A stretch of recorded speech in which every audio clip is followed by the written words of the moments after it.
very long time.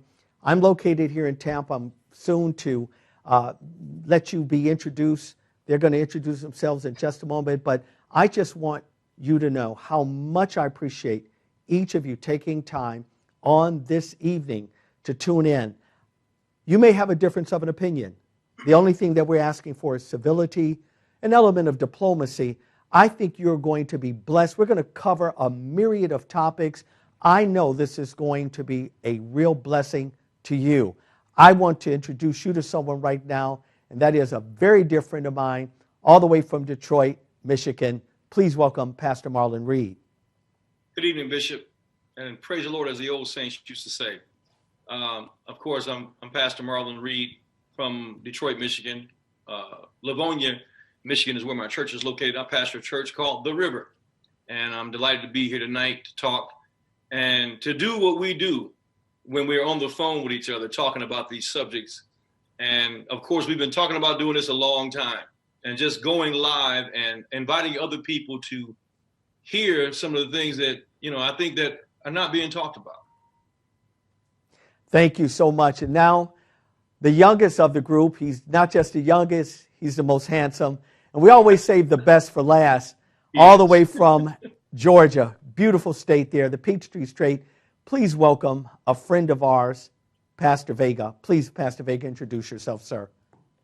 Well, I'm so honored to be here with you, Bishop, and to Pastor Marlon J. Reed. It is an exceptional honor and an opportunity here to bring clarity and to answer these issues head on, no matter how controversial, from the Word of God. And I'm looking forward to some robust dialogue and to set the record straight.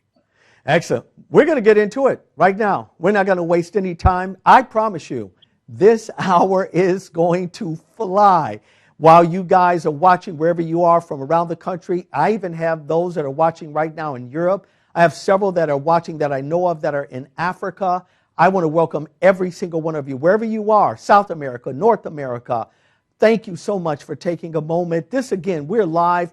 Please share with someone that this is going on. These great men, we're going to address issues. And by the way, this is how we talk when we're offline. This is exactly the topics, the issues that we discuss, and we're going to jump right into it. One of the things that we're seeing right now is the issue of globalism. And what I found is that most pastors are not even addressing this issue. Most believers have no clue. As a matter of fact, they may have heard the word, but it really is not registering to them. So they have other things to do that really doesn't bother them. I have some news for you. It impacts every area of your life. I want to make sure that you understand this. So I'm going to kind of pass the baton here. I want my friend to come in. Pastor Reed, please share with us, what's globalism? Why does it really matter? Is this something that believers should be concerned about? I think so. Namely, the idea of globalism is not a new idea or a new concept. It's something that's been around for many years. It is basically the idea of a selected group, as Dr. Thomas Sewell says, the anointed, the elite, who, because of their power and their influence and the places they sit in, the high seats they sit in the world, they feel that they have a right to guide humanity. They feel it's their job to guide the world globally into a state of awakeness or a greater state of humanity. But really what it is a group of bureaucrats, unelected bureaucrats, who want to exercise more of a totalitarianistic leadership over the rest of the world. What this means is basically the end of sovereignty of nations, the end of borders, one world government, the masses governed by a few. And what we have is people like, for instance, more than this person, and this name is thrown around a lot, by the name of George Soros. George Soros, you hear this name coming up often. And oftentimes you don't hear any references about who he is and what he does. But George Soros is probably the most known of the cabal of globalists, elitists, who use their money and use their power, their influences and their connections to influence governments, politicians, laws, legislation. They also fund money to groups that bring dissension and to destabilize nations so that they can guide and steer those nations onto the pathway to what is called the New World Order. We heard about the term New World Order. I first heard about it back when Daddy Bush used to talk about it. The New World Order, the Trilateral Commission, the 1,000 Points of Light.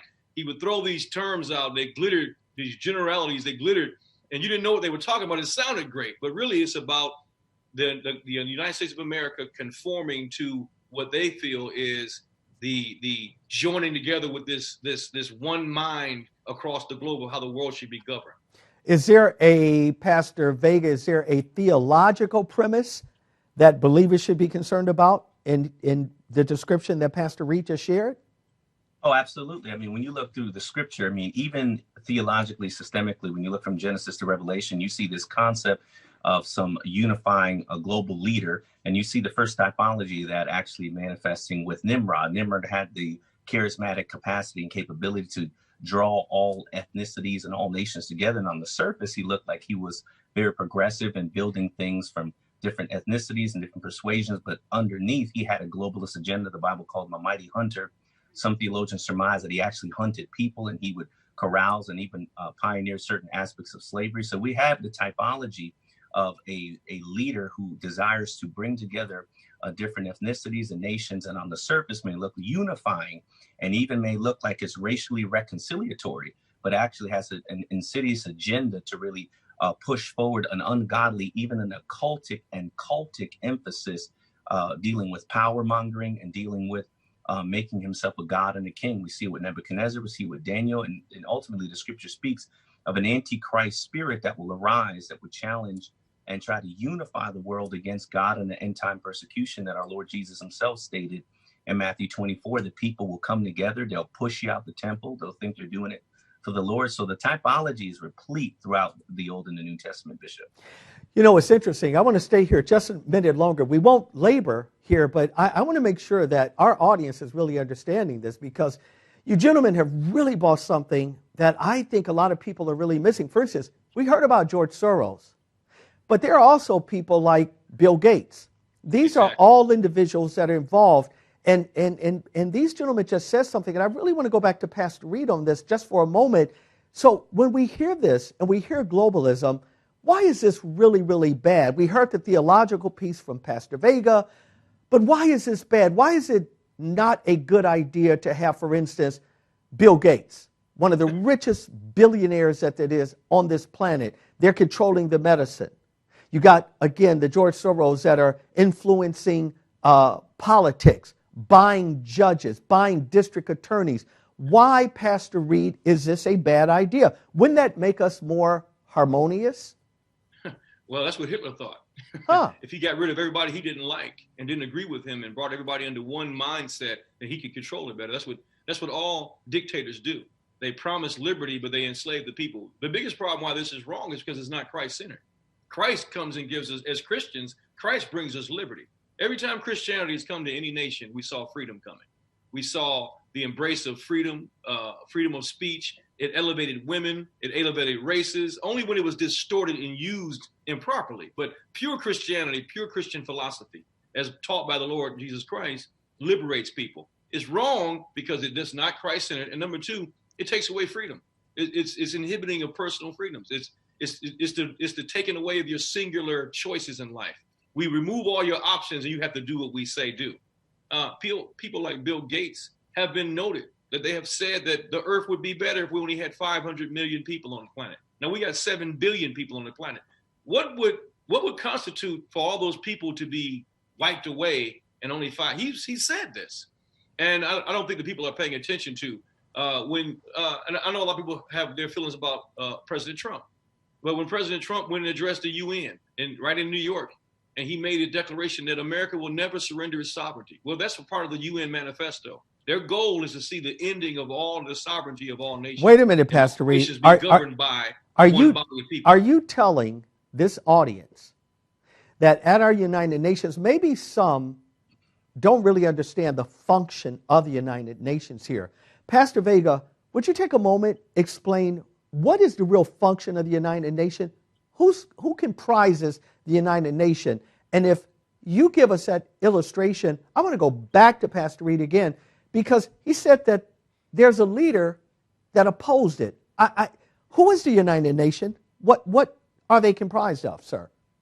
Well, of course, the primary function of the United Nations is supposedly to preserve international peace, like this co-equal council of international leaders that are coming together and try to pacify and settle disputes, and they're intervening in the Security Council. But what we've seen is it's become a collusion of unclean globalist agendas that are pooling resources. And one of the biggest things that people who are uninformed about how the United Nations has slowly been corroding and eroding in its ethos and agenda is President Trump immediately removed of funding and saying, listen, all these other countries have to pay their own way regarding militaristic things. And we've been seeing the actual raping of the resources of America through the United Nations, funding terroristic organizations that are intentionally being used to target America, billions on pallets from the former administration toward a nation that screams death to America consistently. And unfortunately, you have supposed born-again Christians who are not privy to what's going on the global scale and how the United Nations has been,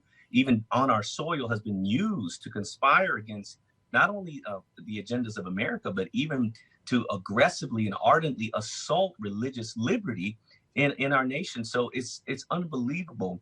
And we really have to help the Americanized church, believers, born again, people of faith, no faith, who really have a heart for this nation and believe in religious liberty to understand this fact. Well, Pastor Reed, you just said to this audience that Donald Trump pushed back on this.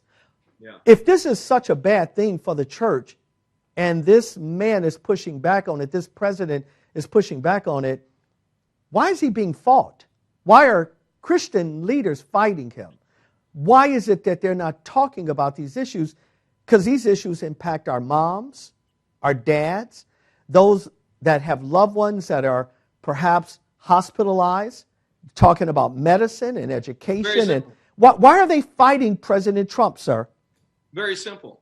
It is when you have the globalists, we talked about the globalists and the elitists. We talked about these very wealthy, powerful people who use their money to influence the way the world was, to shape the world in their own image, the way they think is best for everybody. Then you have a group like the UN, and we're going to talk about it later. I know we're going to get into what the left is and what leftism is, but it is always the tactic of the left to use a name like a double entendre. It says one thing, but it really means something. United Nations. Now, who doesn't want to see United Nations? That sounds wonderful. Interesting. But united under what moniker? United under what cause? So you buy into the United Nations. Well, who would fight that? It's like Planned Parenthood. Planning Parenthood. That's how we need to plan Parenthood. That's what it sounds like. But really, truthfully, it's about it's about murdering children. It's about abortion. It's about widespread abortion, unlimited abortion, no cap on abortion, tax-funded abortion. It's a whole lot of things you're letting in just under Planned Parenthood. They always use these terms, and I think that we have a lot of church leaders, in short, ignorant. They don't know. You know, that's interesting. I have to jump in. I have to bring this out because there are a lot of pastors that are looking right now, and they push back because they assume that this is about a Republican or this is about a Democrat. No. So if it's not about a Republican or a Democrat, again, you just said something. I can't help what just came out of your mouth. A whole lot of people just heard you said they're ignorant to this. Pastor Vega, help us understand something.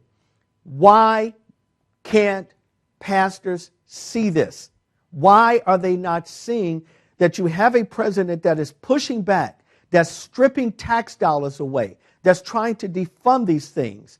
Why is it that our pastors, remember, our pastors are the ones that have been designed by God to sit up on a hill, not just for the purpose of being up there, but to look down in the valley to see what kind of wolf is coming. Why is there not an alarm as it relates to these pastors that can see this? Why are they not alarming their people? Why do they assume this is about politics? Pastor Vega, please help us understand this, please. Well, personally, Bishop, this is what I believe. I believe that for all communities, this goes for the white community, the black and the brown, the Latino community as well. If I may, but start here with the black and the brown community, I believe this goes back to the war on poverty. It goes back to the Democrat Party in part, who intentionally, when Lyndon Baines Johnson was running for president, he actually blamed pastors And there were white pastors, black and brown pastors, especially, for feeling like he lost the election. So he created something called the Johnson Amendment, where he was able to say, listen, we'll give you a couple pennies and taxes on the dollar, but you can no longer endorse candidates. And not even just that, we don't want you speaking about political, socioeconomic issues. Time out, sir. Are you telling this audience? I just want to make sure I heard that there was an amendment signed by a president to shut the mouths of church people. Is this why we often hear you shouldn't talk about politics in church? Is that where that came from, Pastor Vega? Oh, absolutely. That's an unclean cliche that was pioneered from Canaanite culture that has infiltrated the church, because for the first 150, 60 years, matter of fact, in the beginning, there was something called the Black Robe Regiment. They intentionally were preachers who wore robes, and they would intentionally speak about ungodly and unbiblical issues as pertain to politics. They would analyze candidacies and preambles. As far back as the Civil War. Yeah, and it goes all the way back. And there has never been anything to limit that in our 240 plus year history. But Lyndon Baines Johnson comes in. He believes that the pastors, especially black pastors, right? It's all pastors, but black pastors, I'll give you a couple pennies on the dollar. You cannot endorse candidates. You can't discuss politics. He got one of the largest denominations to buy into that, into becoming 501c3 when it used to be just for medical and scientific. So now they could not endorse candidates. They couldn't talk about it. And then he created this welfare state where he broadly expanded the welfare state. Many believe he did it to try to help communities. But what we see is it diametrically demoralized and destroyed impoverished communities, mainly the black community, poor white communities, but especially black and Latino communities. And anytime money was offered, and Bishop, just to be real, the Israelites, God was giving them real estate, took them out of slavery and bondage, brought them into the promised land. And anytime they dealt with conflict, anytime something happened, there was this pathology where they said, we want to go back to Egypt, where we ate melons for free, we ate onions for free, leeks for free. We got everything free. And God was giving them real estate paid for, free, to be entrepreneurs, start businesses. And they kept saying, we want to go back. It's this economic slave mentality that's fear-based that makes our people say, you know what, I know we have to fight and we have to push past some of the horrible things that have happened to us, but it's just easier to go back to Egyptian government, Egyptian leadership. So, Bishop, that's the longest answer in the world. It's pretty comprehensive. No, it's a great, listen. It's intense. To muzzle the church. I think it's a phenomenal place.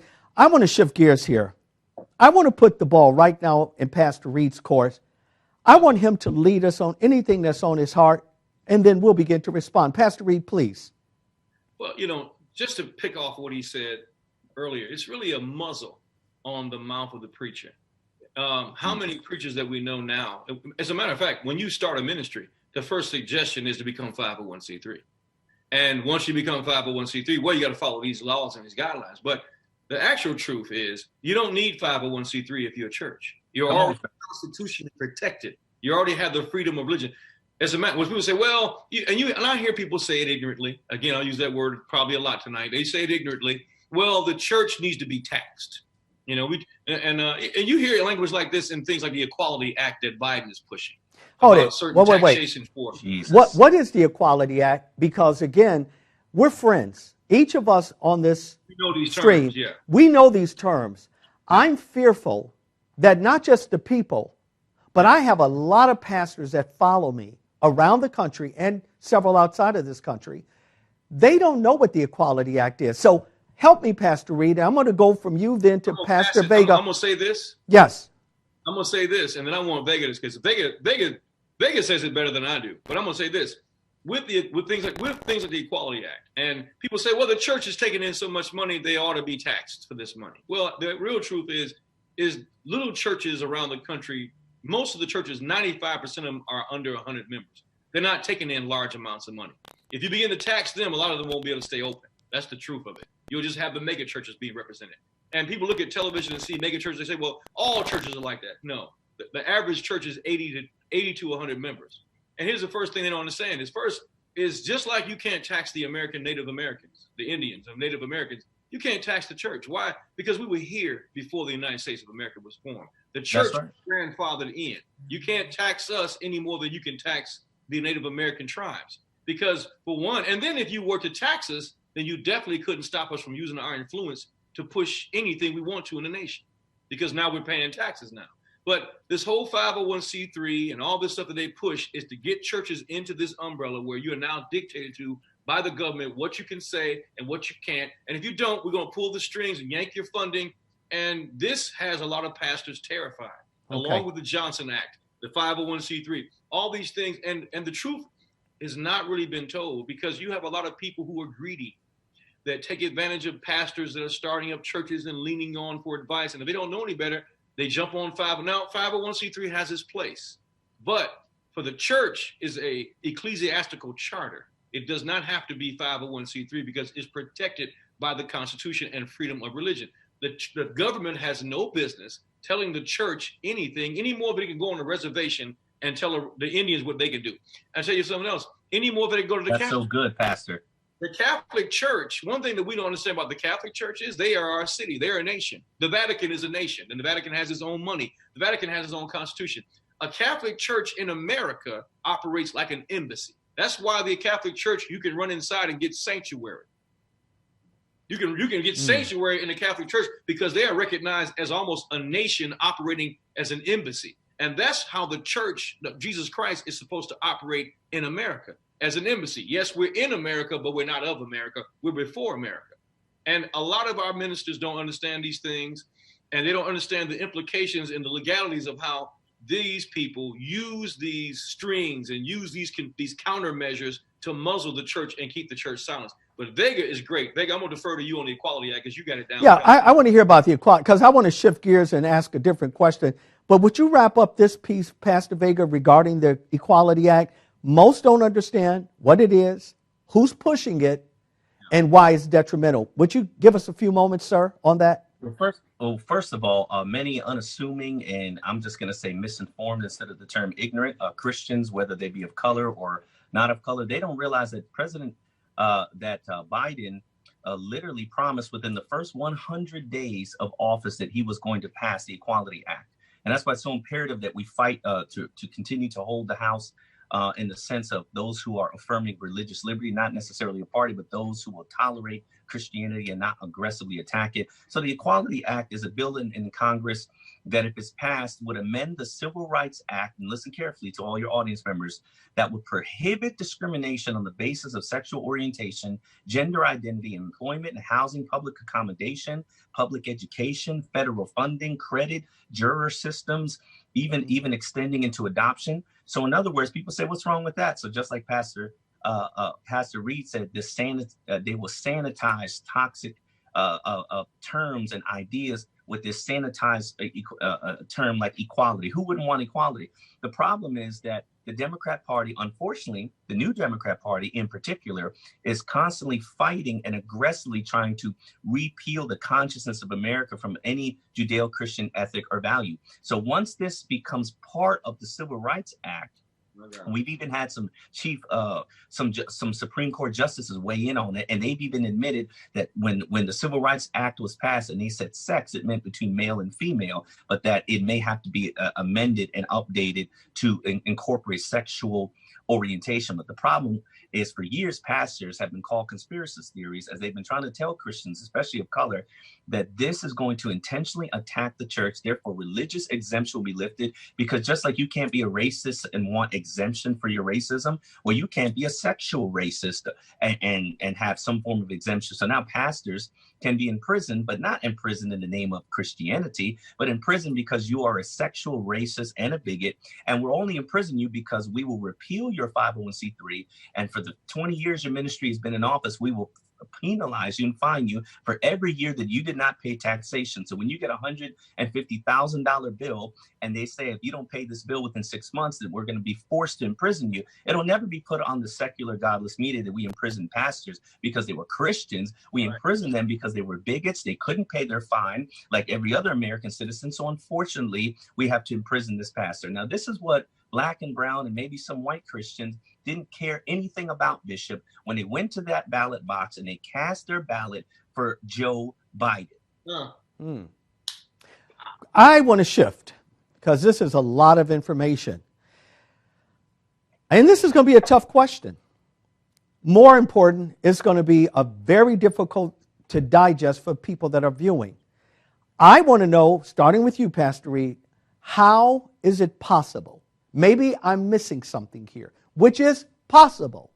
How is it possible for a born-again Christian to sanction, believe, and vote for a party that states we are against God? This is on their platform. I'm not making this up. We don't want Israel to be part of our narrative. We don't want to help them. Yet the scripture says, I'll bless those who bless Jerusalem. These are clear things. How is it that Christians voted for a person or a party that does not believe in the ideal of marriage, which is God's, by the way, first act on the earth, was an Adam and Eve concept here? How is it that Christians say, no, that doesn't matter. We shouldn't be worrying about that. There are bigger issues. How is it, Pastor Reed, that, and I don't even want to ask about just Christians. I want to focus on pastors. How is it that pastors could not see this or did see it and they did it anyway? Please help us understand how this happened, please. Very complex, but I will say it this way. Many of them have been duped. And without just saying the word ignorant, they don't know any better. A lot of them are uninformed. But I'm going to tell you something. There's a quiet movement that we've seen in what is called leftism. Okay? They call us, there's the right and there's the left.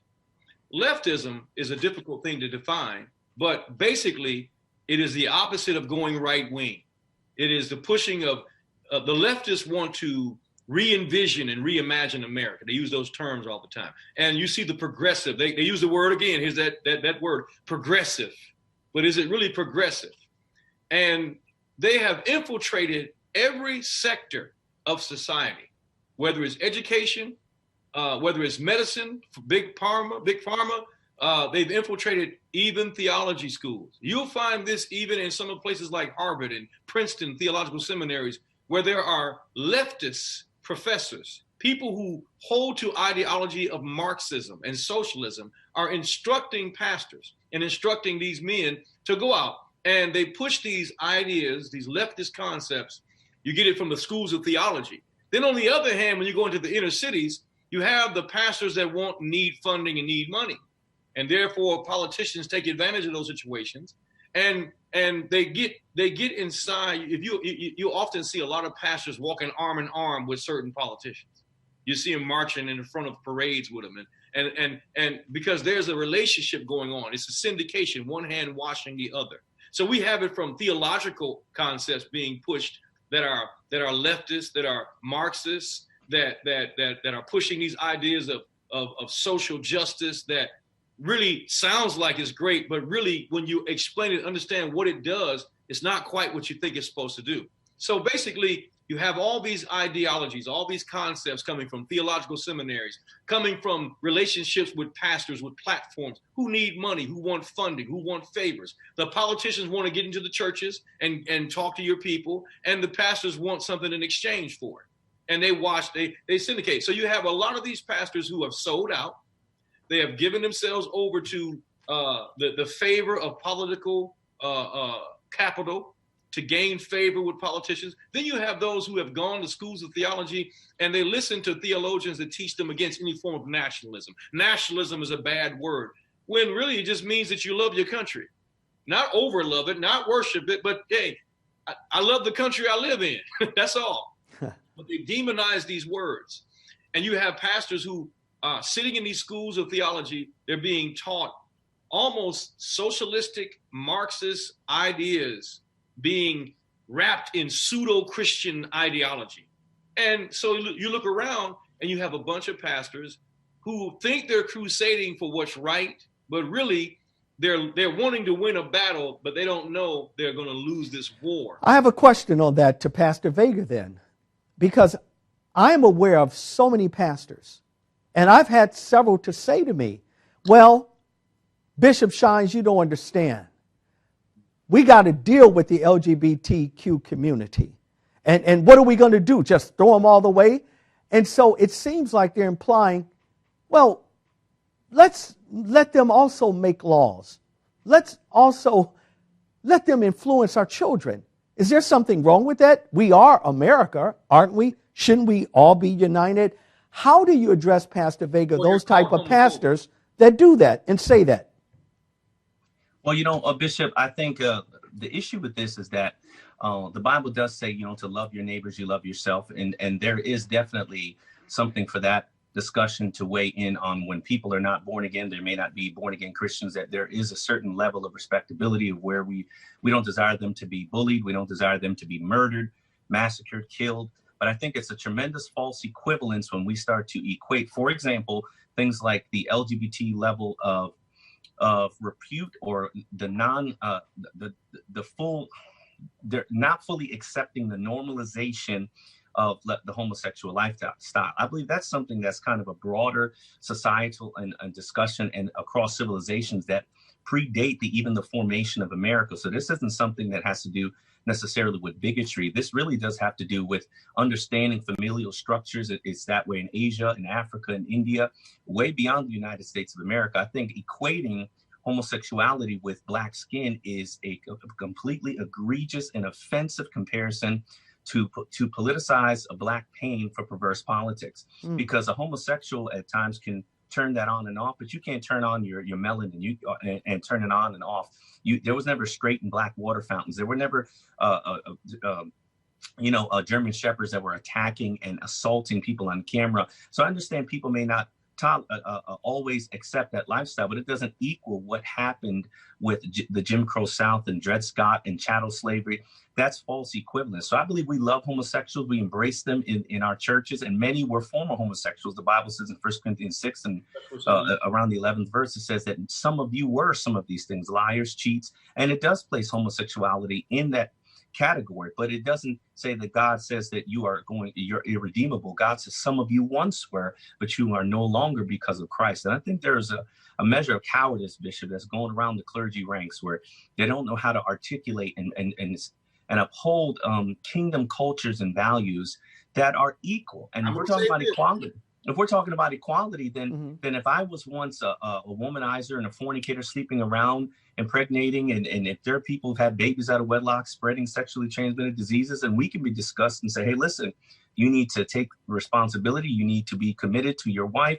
You need to take responsibility for your sexual behaviors and actions. I don't see why we have to place homosexuality on such a high pedestal or be intimidated or bullied by those who don't ascribe to Judeo-Christian values, that us simply regulating our houses and our cultures based on Christianity, why we have to be actually the ones attacked and assaulted and discriminated against. I call it Christophobia, Bishop. Can we talk the way we talk on the phone? Yes, please. Come on, sir. Come on. Bishop, you know the real deal. A lot of them are closet homosexuals. Oh, boy. That's right. Many leaders in the church are closeted. Let's go. And many of them, they cover this stuff and they hide this stuff because, one thing about the left, which the LGBT is like the foremost outspoken of anybody from the left. They will destroy you if you come. If they have the dirt on you, they're going to expose you. Now we know if you get caught with a woman, if you're a pastor, you might survive. You might survive that. Oh, he's a man. He got in trouble. Might destroy your ministry. You might sit down for a while. Some have recovered. But if you get caught with a man, you can forget it. I mean, in Christian circles, you get caught with a man or a child. My God, a child. No one cares what happens to you after that happens. So this is this is something that people that participate, and you and I know some very powerful, well-known men that live that double lifestyle. We're not guessing; it's a fact, and they have great influence over the church, and they're silent on these subjects, and they have nothing to say about it. And we see this continuation, and you always hear people say, well, you're a homophobe and you're bashing homosexuals. No, I don't hate homosexuals. I don't sit around hating them. I've had some gay people, and all of us have somebody in our family that's gay. Come on. You got somebody, a cousin or somebody, or somebody we know. And you know what? I have met them, and they work in stores. They're in supermarkets. And you know what? For overall, they're nice people when you meet them. They're not antagonistic or anything. You have no reason to attack them. They're just living their life. But we're not talking about being angry at them or hating them because they have a practice or lifestyle. What we're talking about is giving them the driving seat giving them the ability to write laws that they can use and in turn on us, which they will do. Because every Pastor, in any position of power, listen, if you put a homosexual, like in our city, in our great state of Michigan, we have a homosexual for the top AG. The attorney general, when she was running, I don't think a lot of people knew it, but the day she won, she brought her wife out and gave her a big kiss on national TV, on television, announcing that, hey, this is my wife, we're gay, and I'm your new AG. Well, a lot of people didn't realize it till it was too late. And I'm not saying she can't do a good job as an AG because she's gay, but here's the problem. Most homosexuals are not just going to do the job, they're activists. And if you're an activist, we got a problem. And one of the first things she began to do, of all the things that she could do in Michigan, she began to attack Catholic adoption services. Interesting. Trying to make it illegal for the Catholic Church to use its adoptive services to help Christians or Catholics adopt children, because in her mind, Christianity is really a hate religion. Christianity is going to teach children that my lifestyle is wicked and ungodly, so we have to stop it. Bishop, you and I have been in some of the same rooms in Washington, D.C. We have sat in some of the same settings talking to lawmakers, talking to people who are on the front line. When I hear Pastor, they're talking from pure ignorance and from listening to some hand-me-down information they got from somebody else. We've sat with lawyers that have taken on these cases with the ACLU and all these other liberal leftist organizations, powerful law organizations, who are trying to take the church's ability away of having Christian schools. They're telling us they don't even want you to have the ability to educate your children unless you're going to teach 200 genders, unless you're going to teach transgenderism, or I call it gender confusion or homosexuality as a normative. If you don't teach that, well, we're going to take all federal funding away from you. And some of these schools survive because the members of their congregation live in communities and pay taxes, but they don't go to the public school. So why shouldn't the federal government, who they pay taxes to, give some subsidy to the Christian school that's educating their children? Well, they want to take them. They're not going to come out and say we hate Christianity and we don't believe in it. No, they're going to attack from the legal perspective and take away the money. And there's one school in Maryland. I'm going to let you I'm going to hand it off to you because I don't want to take up all the time with this. But schools in Maryland, they were fighting in court to take away $200,000 a year in federal funding. That $200,000 a year was necessary for them to function. And they lost the case because they would not teach LGBT in a Christian school.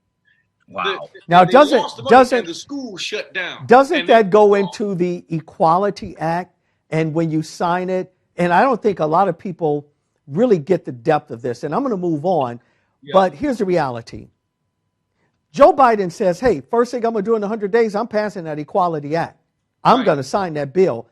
I want every Christian to understand this. If you own a business, if you own a church or over a church, you have a bookstore, you have whatever entities you may have that are tied to your local church, if you don't accept the LGBT narrative, and that is, on any day I can choose to be a woman, therefore I can come into your church as an employee dressed in something that is inappropriate for your church or in your business, guess what that law does? It says, I can't do anything about it.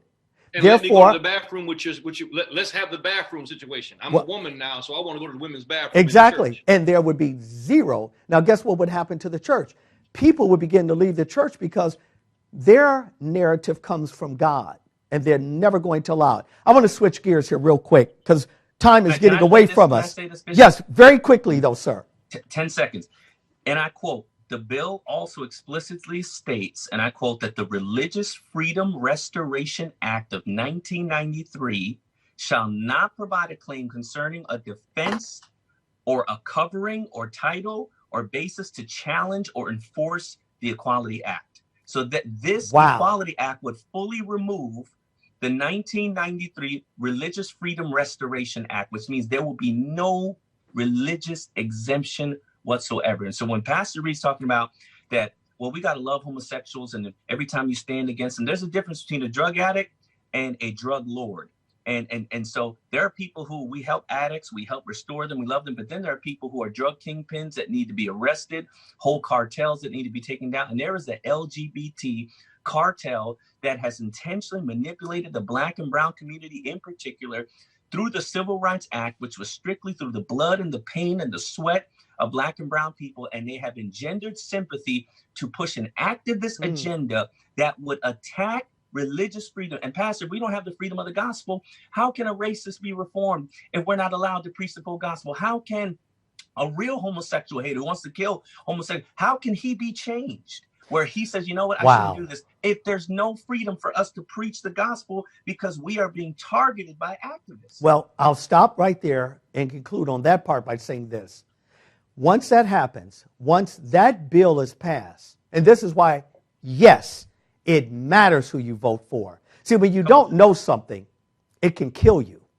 Right. If that happens, that means that when the gospel is preached on television, as it is in Europe right now, as it is in Canada, parts of Canada, you must take away certain passages. You will never be able to preach out of the book of Corinthians, never be able to preach out of the book of Romans. Why? Because the apostles denounced lifestyles that were not godly. And as a result of it, with these bills being passed, you're off the air. I want to shift gears real quick. Pastor Reed, if you had a moment to talk about any subject matter that really concerned you, what would that subject matter be? I don't know. I got a lot, but I'll tell you what I've been thinking about when we just that last spinoff got me thinking, and because this is what I encounter in discussion. Well, they might try the Equality Act, but we got people that'll stop it.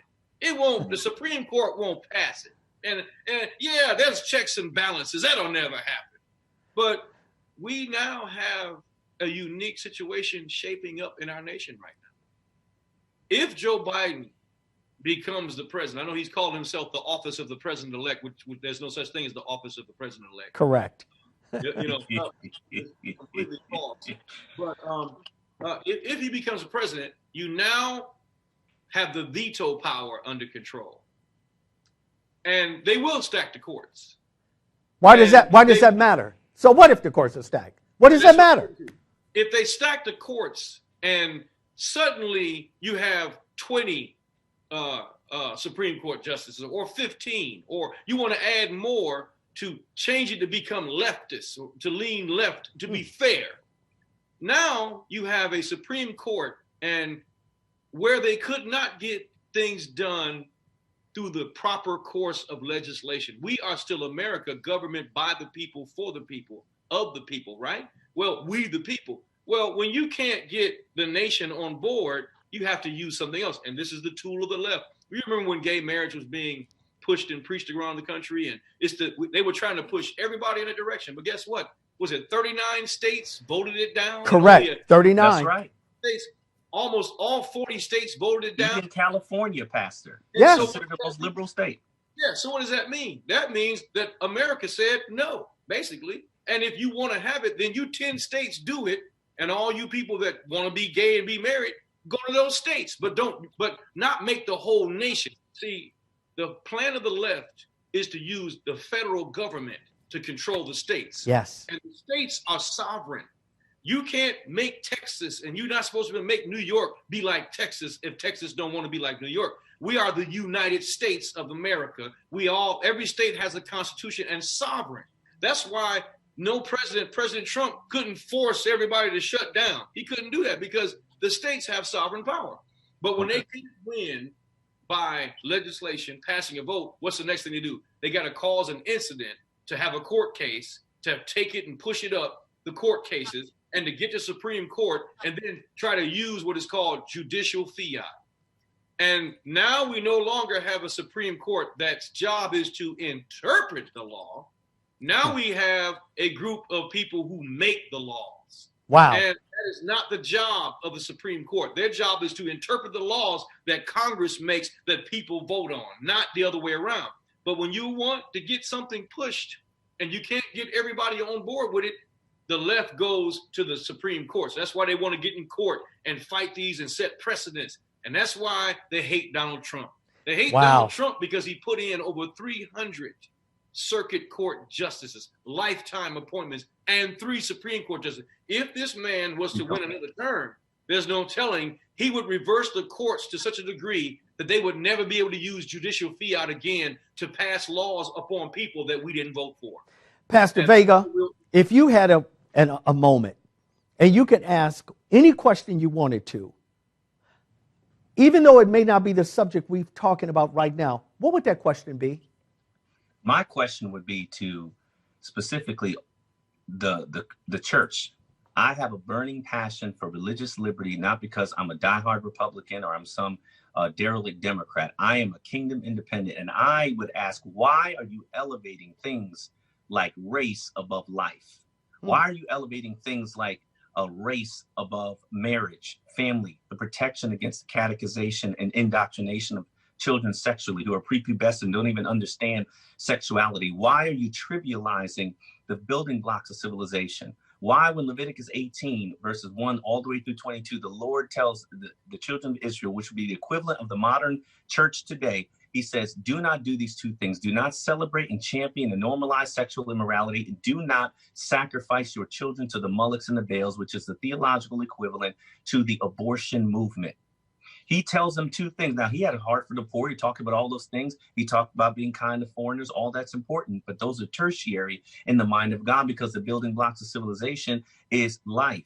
It is gender roles, husbands, wives, male, female, family, protecting children, the tiniest migrants, our smallest neighbors who are the most vulnerable among us. God said, listen, if you violate just those two principles, I will allow another foreign nation to take your land, to take your promise. He said, the same way that I expurgated and I foreclosed on the Canaanites around you, he said, I am a God of justice.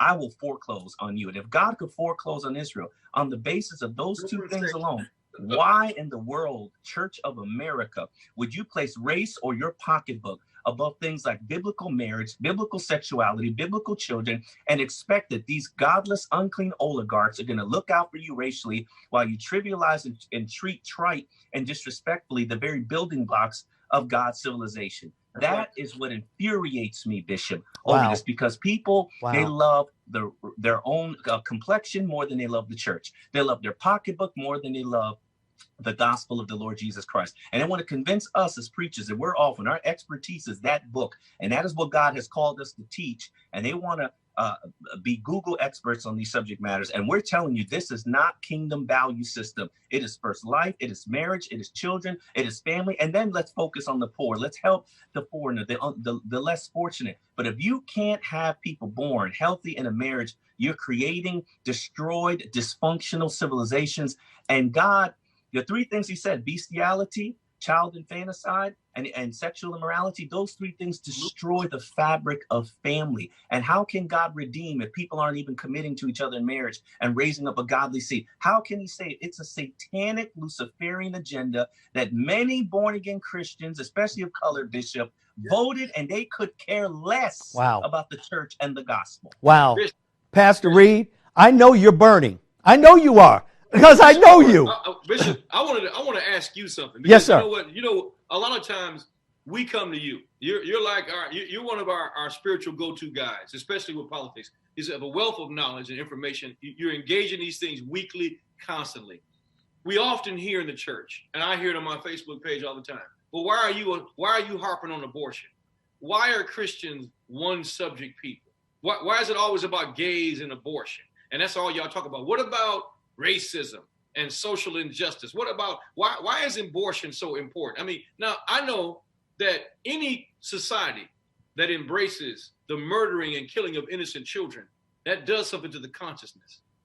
How can you then value any life if you don't value the life of a child? That lowers the value of anybody's life. That's why you see in the black community, and people say, why are you going to pick on the black people? Well, because the black community, as black people admit that the black community is on the bottom of the barrel. They hit harder than anybody else. They are the oppressed. But then you believe that you're hit harder and oppressed, but then you don't have a problem with 900 black children being aborted every day in your community. In the city of New York, more black children are aborted than there are born. This is a fact. You have no. And then you want to know why 7,000 black men are killed by other black men per year. You wonder why no value for marriage and raising children. Why? Well, how can you expect there to be a value for life, for marriage, when you don't value the life of another individual? How can you value the life of another individual when you can just simply erase a child, rip him out of a womb, because it does something to the consciousness and the morality?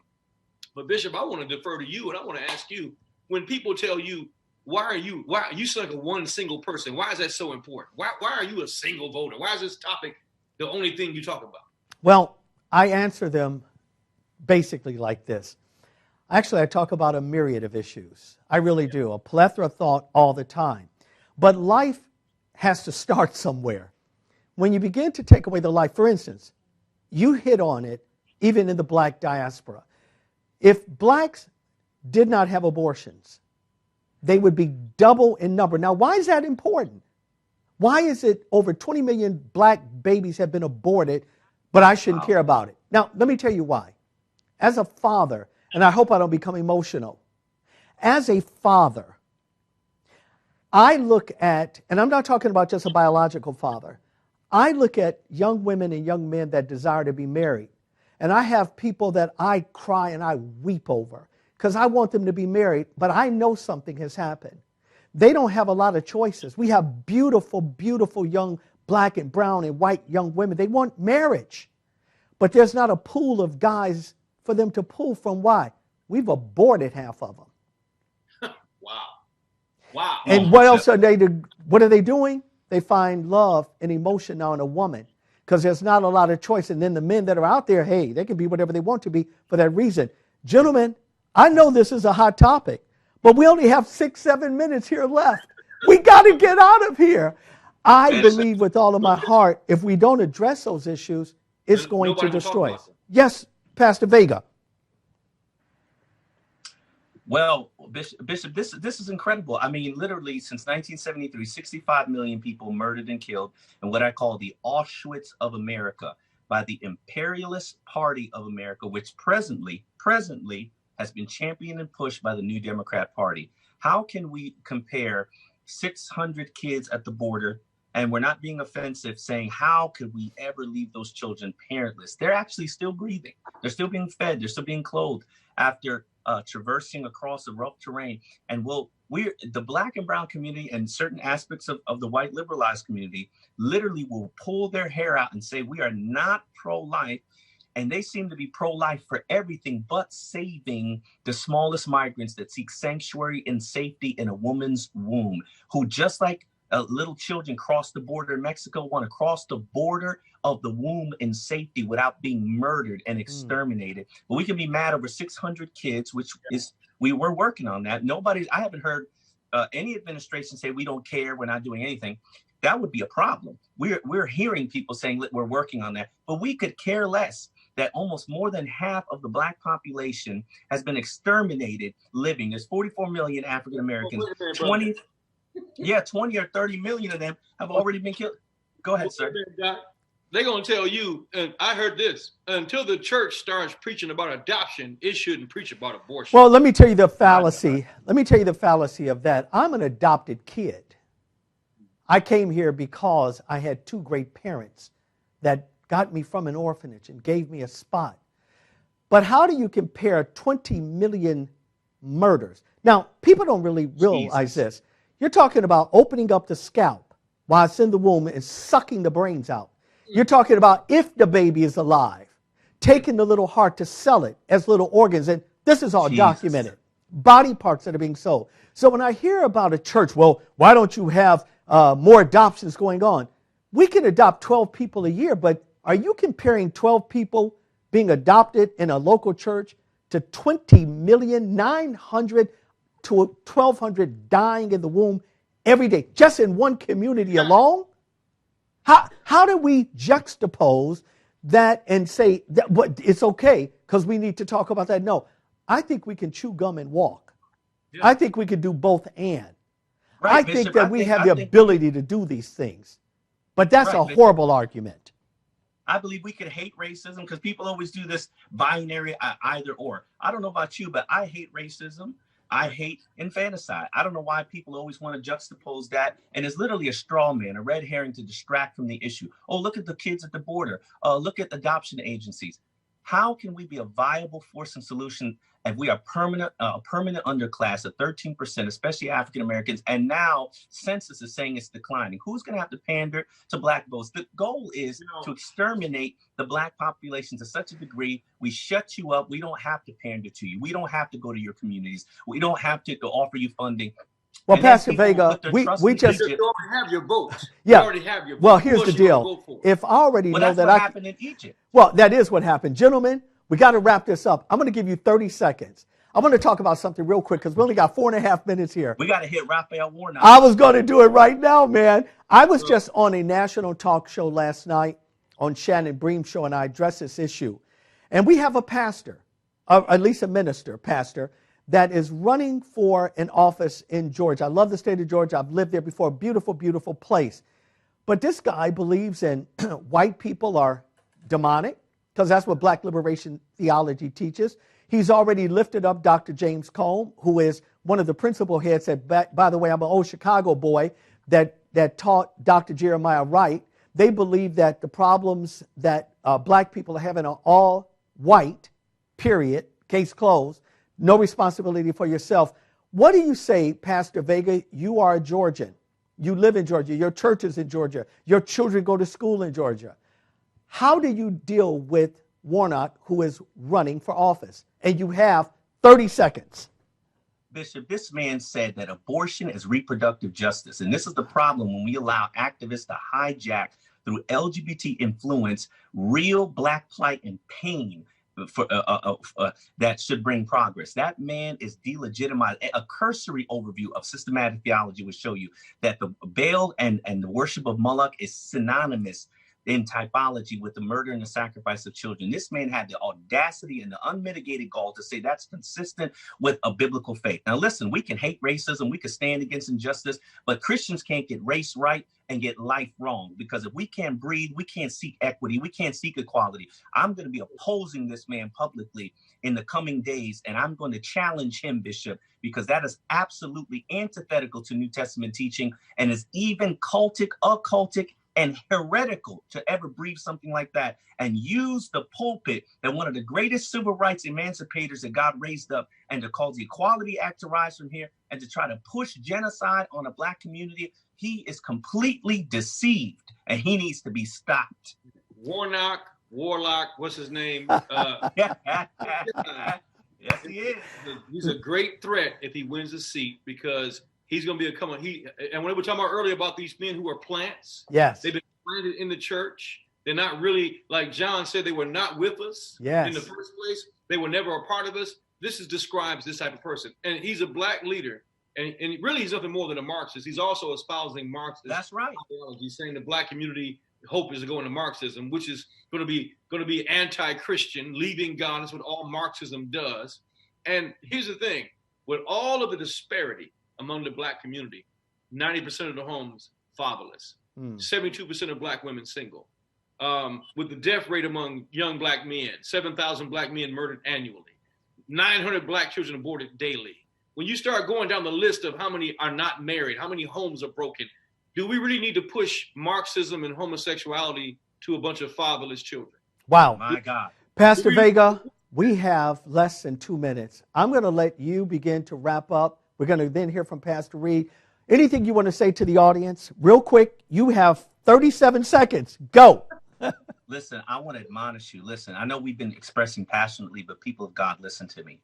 We don't always all get it right, but we have to unify and join together. There is a Nimrod occultic agenda to try to have a seemingly outward progressive movement, and we are allowing the wicked and the godless to ascend to governance. And the Bible was explicit that God told the prophet Samuel, heed the voice of the people. When they elected and wanted to be like the Canaanites and the surrounding nations, he said, heed the voice of the people. He ceded power, a sovereign being, allowing a wicked man to rise in power. And if Biden gets in office, which I believe there's some fraudulency and there's some things that were done inaccurately, we are going to have the greatest season of warfare the church has ever been. We must be united. And that begins with primaries. That begins with local elections. We have to mobilize as a blood-bought, colorful and colorless church and say we can't just keep having intercession meetings and taking no action civically. It is time. And it's not about worshiping government. It's not about nationalism. It's simply about we have to love Jesus and the gospel enough to procure religious liberty. And as the church gets to the helm, as many rise to run for office who have accountability and checks and balances, we know the scriptures have the solution against racism, but also against infanticide and poverty. And I need you guys to fight for this. Pastor Reed, you have 40 seconds, sir. All I'm going to say is we have to be forearmed and informed. We have to have information. We must know the truth. If we don't know the truth, we can't make the right decisions. And it's deeper than what we think. It's deeper than identity politics. It's deeper than what we've been led to believe. The church is in a battle for the culture in America, and we've been losing. And if certain people come to power and push their regime, we're going to be pushed into a place that a lot of people are not ready for. The Bible says if you couldn't keep up with the footmen, you definitely can't keep up with the horsemen. I was going to have last word, but that was just too eloquent for me to even touch. You have joined us. We appreciate your time. We know it's a sacrifice for you. We want you to take a moment, share this stream with someone. If you want us to come back again, you're going to have to engage us. You're going to have to let us know that you're interested, and we'll come back again and again and again. But until we come back again, please know we must pray. We must stand. We must stand in the gap. We must get involved. We can change things around. I love you with the love of the Lord. Thank God for my brothers who have come all the way from Michigan as well as the beautiful state of Georgia. We love you with the love of the Lord. And until we come back again, God bless you, and I bid you peace. God bless.